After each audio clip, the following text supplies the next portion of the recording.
A month ago, New York Times columnist David Brooks wrote a column decrying the media and political fixation on the Epstein story. This afternoon, House Democrats released a new tranche of photos of an event that Brooks attended with Epstein. That's awesome. Hey guys, don't look into this thing, okay? Don't look into it too far, please. A New York Times spokesperson on why Brooks didn't mention the meeting in his column. As a journalist, David Brooks regularly attends events to speak with noted and important business leaders to inform his columns, which is exactly what happened at this 2011 event. Mr. Brooks had no contact with him before or after this single attendance at a widely attended dinner. Also, to all marveling at photos of New York Times columnist David Brooks dining with Jeffrey Epstein 2 years after Epstein finished his sentence for procuring a child for prostitution, here's what it was. The 2011 Edge Billionaires dinner. Elon Musk and Jeff Bezos were there too. Wait, is this guy serious? Okay, never mind. I thought this person was actually trying to defend David Brooks, but I think they are, also attacking other billionaires as well. I hope this person is not actually trying to somehow defend David Brooks here. I can't tell. There is more Noam photos. Oh my God. New photos of the House Oversight Committee of Noam Chomsky speaking directly with Jeffrey Epstein. Brother, what the The House Oversight Committee has just released several more photos of this billionaire's dinner, including this one, which Epstein and Musk are in the same spot. You know what's really crazy about this? They love taking photos. Like every billionaire and every millionaire, every super wealthy, super connected elite, for some weird reason, would never dare to be around Jeffrey Epstein without photographers everywhere. Okay? They were like, hey, the shadowy dark rooms with cigar smoke, okay? We should do this in the most lit fluorescent light bulb having restaurants where there are photographers everywhere. If you're gonna hang out with Jeffrey Epstein, you have to make sure there are photographers present. Like you can be on a private jet. You can be on a private jet. You can be on a PJ with Jeffrey and make sure we get flicked up, big dog. Make sure we get flicked up. Old people love scrapbooks. It's nuts, dude. It's so funny because especially in this one, Noam kind of looks like me on that one PJ with David Dobrik when I was leaving Coachella, and I turn around and I'm high as he's looking right at the camera like, oh, what's going on? Look at these two besties. I know. It's so cooked. It's so cooked, dude. It's so cooked. I saw someone say not one person was like, guys, I don't think we should be taking so many photos, Lamau. Especially when you're in an environment like that. That is probably the highest likelihood that you are surrounded by at least one pedophile, okay? Like statistically, if you're going to a billionaire super donor meal, you are probably way more likely to be around someone who is genuinely evil. So why are you just like, oh, I can't wait to snap up. Hey, let's get flicked up, big dog. Love that. Love that for you. Love that for me. Let's go. We're all besties. And I've already talked about this before. Part of it is because, this was Jeffrey Epstein's job, right? Was to be the network between all these people and also, photograph everything. And the other reason why a lot of these people seemingly did not give a about being photographed smiling for an event like this was because they felt untouchable. They felt completely untouchable. They're like, who the f gonna do anything? Just in, House Oversight Democrats have published fresh photos taken inside of Jeffrey Epstein's estate showing a Ukrainian passport, a censored image of Bill Gates with a woman, text referencing the delivery of girls, and a foot tattooed with a line from Lolita. Also, Bilbo Baggins. How many times was this motherfucker hanging out with Jeffrey, bro? When we first got an inclination that old Bilbo Baggins over here, old Bilbo Bitch Tits, not Bill Burr, was hanging out, it was his wife, his ex-wife, that kind of,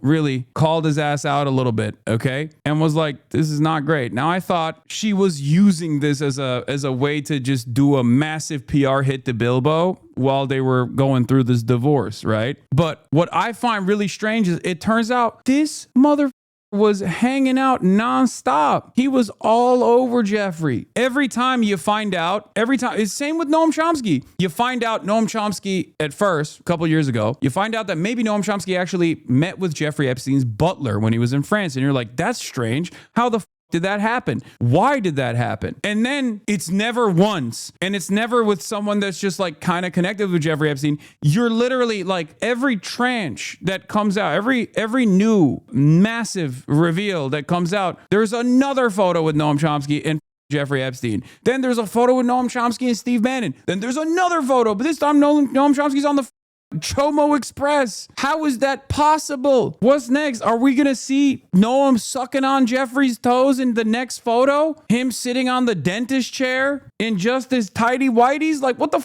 is happening? Noam Chomsky hanging out with Ehud Barak in 2015. Chomsky choosing to stain his legacy by befriending an Israeli war criminal via Epstein is sad, but also contemptible in light of his undercutting of the BDS movement. Good memories, Chomsky to Epstein and Barak. Bro, stop answering every email. I mean, it's too late. He's like 950 years old. I don't even think he's able to answer emails now, but like, what the hell, man? Some emails you don't answer.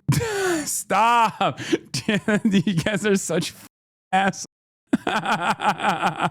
Jesus Christ. You can accuse me of many things, but you can't accuse me of being a libertarian in any way, shape, or form. I am not an anarchist. So that's the one thing. Multiple angles, bub. Y'all are such ass, dude. Y'all are such douchebags, bro. Why do I need haters, man? I got 33,000 of the worst haters in here right now. Oh, come on! You know how sometimes people will be, how many angles did you make? Sometimes people ask me the question like, what percentage of your audience do you think are actually hate watching right now? I have the answer. It's called 100%. 100%. Y'all need to stop. You guys make jokes like this, and then my haters take them, and then they blast them everywhere. And in this day and age, because people are so stupid, they believe it, dude. They straight up believe it. Not our fault you were on the plane, little bro. Wow, I'm a new viewer. This is very damning. How many photos did you take? But yeah, the point is,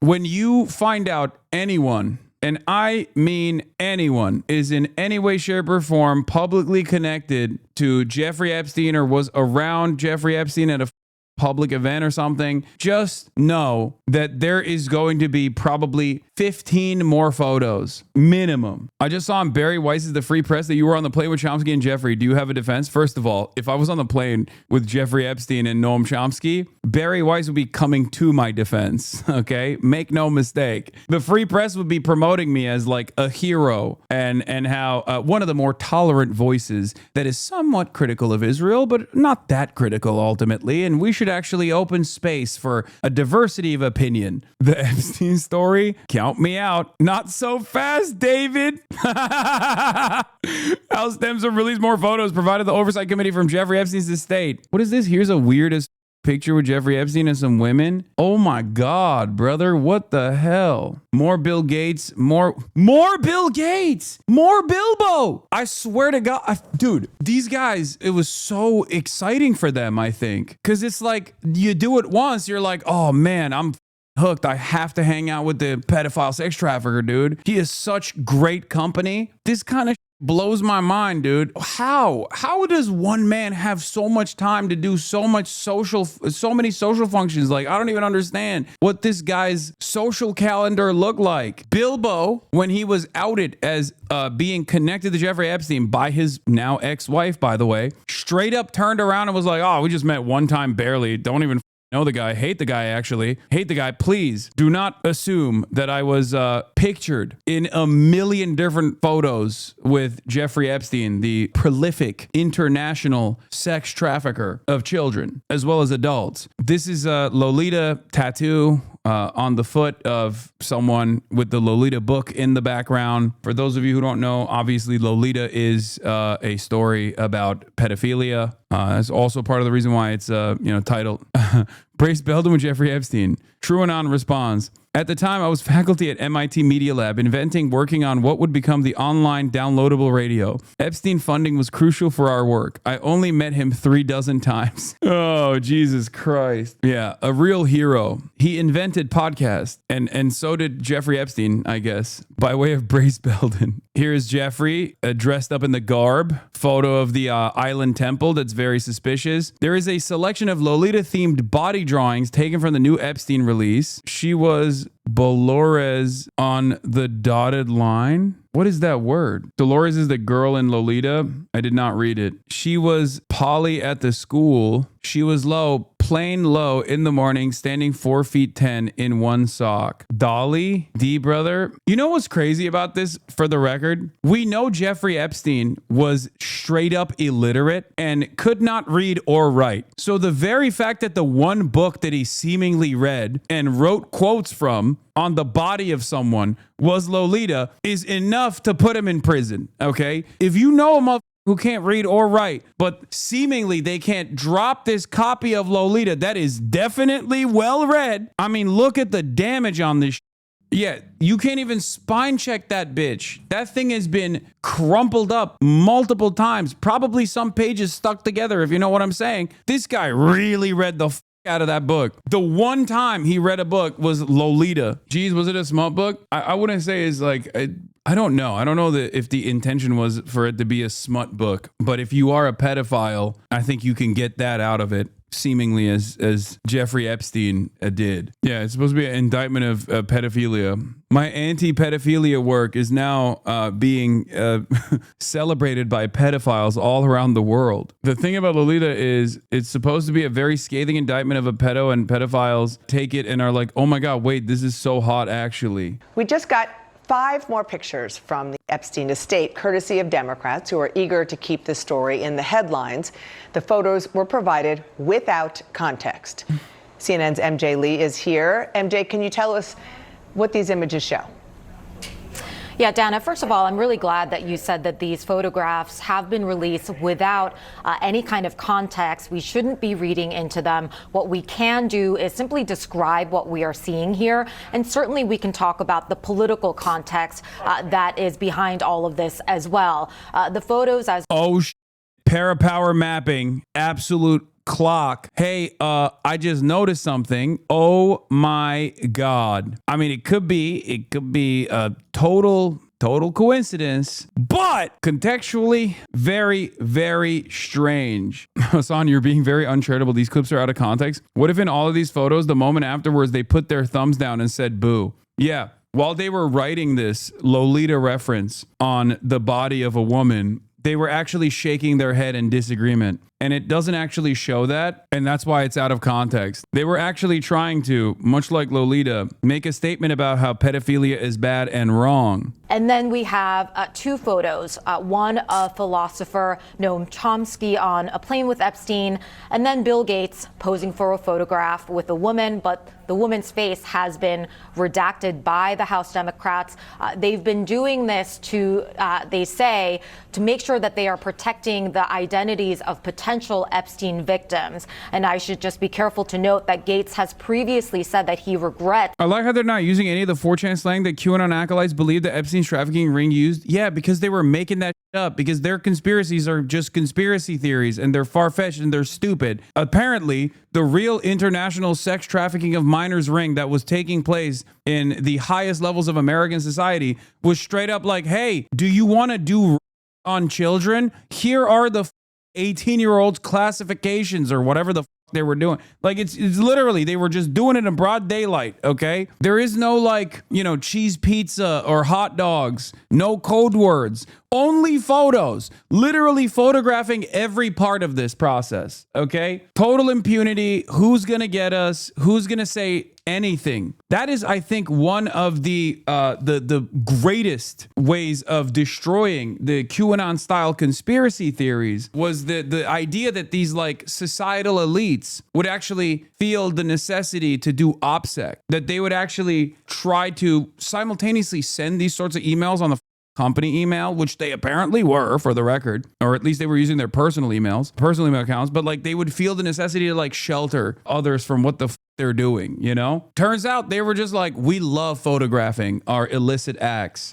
I'm a big fan of this. Please, let's take more photos. The reason why like people who are super pro-Israel, like Dana Fash, for example, have no issue covering this story or are not like invested in sheltering the public from this story at all because it's a high profile story is because, one, it would invite way more suspicion if CNN somehow magically didn't cover the story. Everybody understands why Fox News refuses to cover it, right? But Also, the other reason is because in the normie sphere, if you haven't noticed, in the normie sphere, there is very little coverage of Jeffrey Epstein's dealings with Ehud Barak or with Israel in particular. So they give you everything, but not everything. Some of the connective tissue that would invite suspicion about Jeffrey Epstein's dealings with the state of Israel are oftentimes left out from mainstream coverage. If you notice, there has, for example, been very little coverage from mainstream resources, if at all, about the numerous dealings that Jeffrey Epstein had with the state of Israel. None whatsoever. Very suspicious. The Epstein story reveals the corruption of a broad swath of the U.S. elite while featuring a certain little nasty little Middle Eastern regime in a starring role. Pro-Israel insiders disliked the story and wanted to go away for the same reason. Yeah, extraordinary journalism that also ought to put to rest some of the nonsense around the Epstein story, but probably won't. The untold story of how Jeffrey Epstein got rich. And this story basically reveals that Jeffrey Epstein is like a small-time con man who just seemingly leveled up all of his cons by being a real charmer until he got to like Les Wexner. Okay, that's how they present it on the New York Times. It was like their big budget Jeffrey Epstein investigation. You know, it's unique, let's just say. And Julie K. Brown responded, said, hundreds of girls and young women were sexually assaulted by Epstein and other men to be men he associated with. I don't think that is nonsense. Huge story from New York Times investigation into Trump and Epstein. Don's best friend, how Epstein and Trump bonded over the pursuit of women. So they're on the one hand tying Jeffrey Epstein back to Donald Trump, but also on the other hand, I mean, they're doing a decent job with that, and so are the Democrats. But on the other hand, they just, I feel like they use Donald Trump as like a red herring. It is very strange that the only coverage around Jeffrey Epstein's connections directly to Israeli spies, yes, Israeli spy Yoni Koren, who stayed at Jeffrey Epstein's apartment, or Ehud Barak, or the numerous deals that he cut selling Israeli spyware to the countries all around the world. All that stuff is left out from mainstream discourse. And it is very interesting. Very interesting. So in some ways, it's like they make you feel like your curiosity is satisfied. And in other ways, I think they just leave some of this information out. For the record, in terms of her own personal connection to the story, worth noting, Jeremy Bash, former chief of staff of the CIA and the Department of Defense, and the ex-husband of CNN host Dana Bash, had dealings with a top Israeli spy who stayed for weeks at a time at Jeffrey Epstein's apartment in New York. They continued to coordinate privately together for years, just so you know. And to be fair to Dana, this was a relationship or a marriage that lasted from 1998 to 2007. So I believe this happened after they were married. She then married CNN co-anchor John King from 2008 to 2012. The whole, like, it's a big club and everyone is just like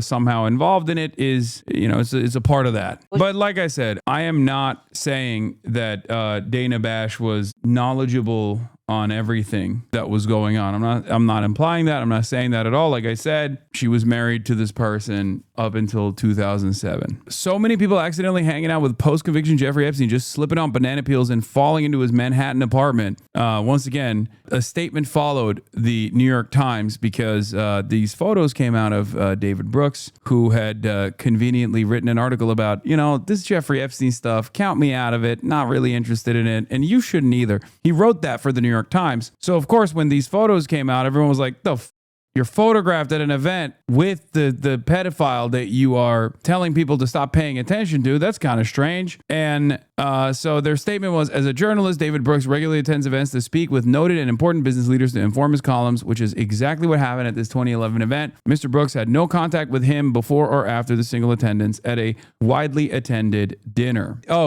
This is the other thing that I wanted to talk about. This is the exhaustive proof that Donald Trump and Jeffrey Epstein were very close and cooperated extensively in their sexual pursuits. This is from the piece from the New York Times. Trump said, here's some choice quotes from it. Trump sent Epstein modeling cards to peruse like a menu. In an email among those released by Congress in November, Mr. Epstein boasted he gave Trump a 20-year-old woman whom Mr. Epstein dated in the 90s. During a flight together in the early 90s, Mr. Trump came on to another Epstein employee traveling with them, telling her that he could have anyone he wanted, according to a different Epstein worker who learned of the incident. A separate Epstein employee from that era recalled that Mr. Trump would occasionally send over modeling cards for Mr. Epstein to peruse, like a menu. She remembered one call in the mid-1990s on which the two men discussed how much pubic hair a particular woman had and whether there was enough for Mr. Epstein to floss his teeth with. On another, Mr. Trump told Mr. Epstein about having sex with another woman on a pool table, the former assistant said. But this is the most damning part of this. During a trip to the bathroom, they ran into Mr. Trump's new wife. This is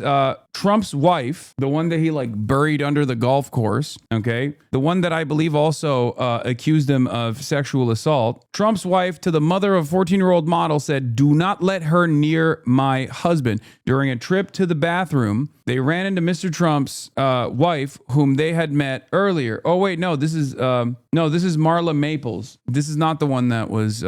This is not Ivana, who is Ivanka's mother, was the one who accused him of sexual assault. This is wife number 2. I apologize for getting the wives wrong. During a trip to the bathroom, they ran into Mr. Trump's new wife, whom they had met earlier. Miss Maples clasped her hands, Miss Coleman recalled, and looked her in the eye. "Whatever you do, do not let her around any of these men, and especially my husband," she told Miss Coleman. "Protect her." This is the mother of the often forgotten ugly duckling Trump, Tiffany's mom. Donald Trump actually avoids mentioning Tiffany completely, as a matter of fact, despite the fact that Tiffany Trump actually had a blossoming career in music and was way ahead of the game with her ambitious music project that she put together alongside the rapper Logic, available on Amazon Prime Music.